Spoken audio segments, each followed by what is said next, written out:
Are you Tiffany English? Yes, ma'am. And Mr. Rojas, will your client waive the formal reading of the motion in each case? She will, Your Honor.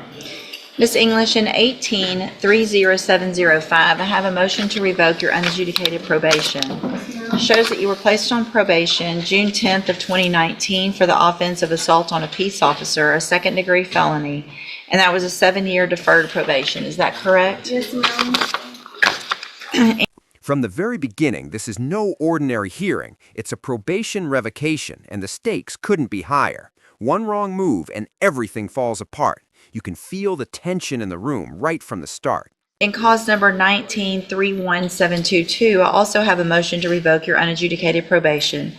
Shows that you were placed on probation June 10th of 2019 for the state jail felony offense of possession of a controlled substance, and that was a 5-year deferred probation. Is that correct? Yes, ma'am.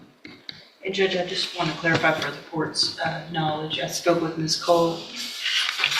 That was extended. When I first looked at it, it looked like it was 2019, and now it's 25, that it would have been expired, but I confirmed that it had been expired. Okay, thank you. Each of these cases allege that you violated your probation. Count 1 in each case alleges that you tested positive on a drug patch for tetrahydrocannabinol and cocaine May 8th of 2025. And is that true or not true? Yes, ma'am. True or not? Sure.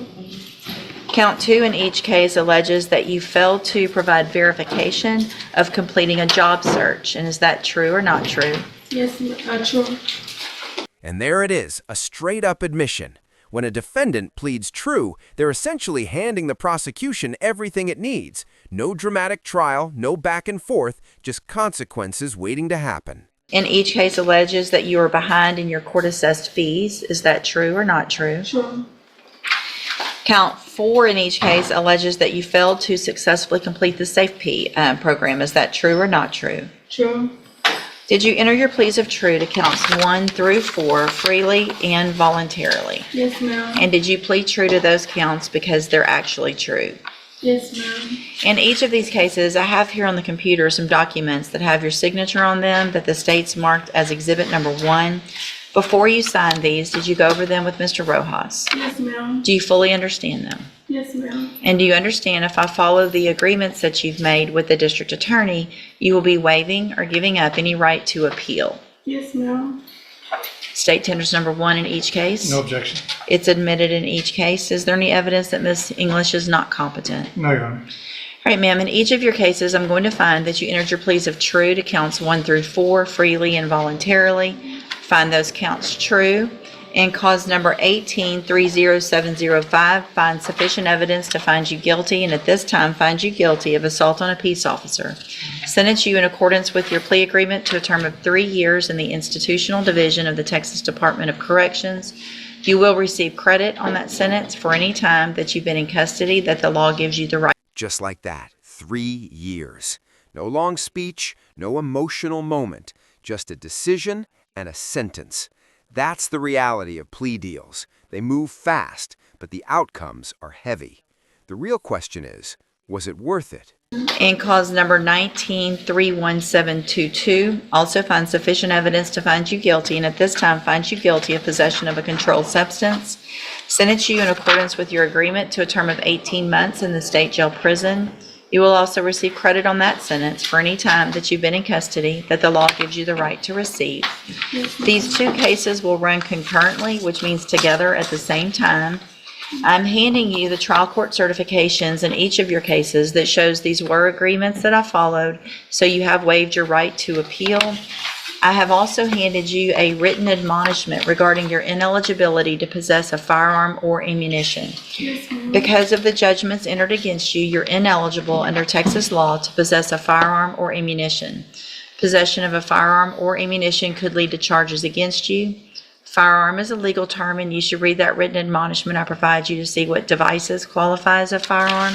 If you have questions about the laws that make you ineligible to possess a firearm or ammunition, or about how long that lasts, you can talk to Mr. Rojas. Yes, ma'am. Good luck to you, ma'am. You can go back with the bailiff. Thank you. Morning, sir. Are you Trevor Green? And Mr. Reynolds, will your client waive the formal reading of the indictment? He will, Judge.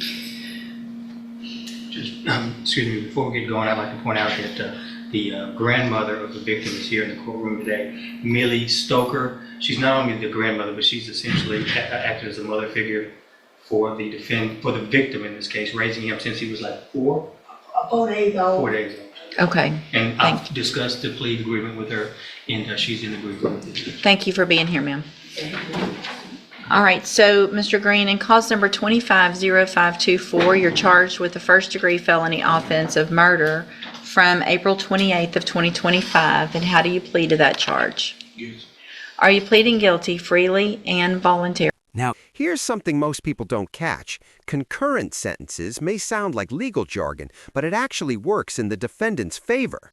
Instead of serving each punishment one after another, they all run at the same time. It's still a serious outcome, but it's the smarter deal. Yes, ma'am. And are you pleading guilty because you did what they charged you with? Yes, ma'am. I have here on the computer some documents that have your signature on them that the state's marked as Exhibit Number 1. Before you signed these, did you go over them with Mr. Reynolds? Yes, ma'am. And do you fully understand them? Yes, ma'am. And do you understand, if I follow the agreement that you've made with the district attorney, that you'll be waiving or giving up any right to appeal? Yes, ma'am. Also, do you understand, if you're not a U.S. citizen, that a plea of guilty or no contest may result in your deportation, exclusion from admission to the country, or denial of naturalization under federal law? State tenders number 1. No objection, States one. It's admitted. Is there any evidence that Mr. Green is not competent? None to my knowledge. And Mr. Green was charged as an adult, not certified, correct? He was charged as an adult. Okay. Your Honor. I was just There's trying- no Yes, he- certification. Okay. He was 17 prior to that, allegedly. Okay. All right, then, Mr. Green, I'm going to find that you entered your plea of guilty freely and voluntarily, find that you're mentally competent and you understand the nature and the consequences of your plea, find sufficient evidence to find you guilty, and at this time find you guilty of murder, sentence you in accordance with your agreement to a term of 30 years in the institutional division of the Texas Department of Corrections. You do receive credit on that sentence for any time that you've been in custody that the law gives you the right to receive. I'm handing Stop right here, because everything just changed. A murder charge, a family member sitting in that courtroom, and a guilty plea on the way. This is no longer routine. This is the moment where the full emotional weight of it all comes crashing down. certification. That shows that this was an agreement that I followed, and so you have waived your right to appeal. I have also handed you a written admonishment regarding your ineligibility to possess a firearm or ammunition. Because of that judgment against you, you're ineligible under Texas law to possess a firearm or ammunition. Possession of a firearm or ammunition could lead to charges against you. Firearm is a legal term, and you should read the written admonishment I provided you to see what devices qualify as a firearm. If you have questions about the laws that make you ineligible to possess a firearm or ammunition, or about how long that lasts, you can talk with Mr. Reynolds. All right, good luck to you, sir. You can go back with the bailiff. Thank you again, ma'am, for being here.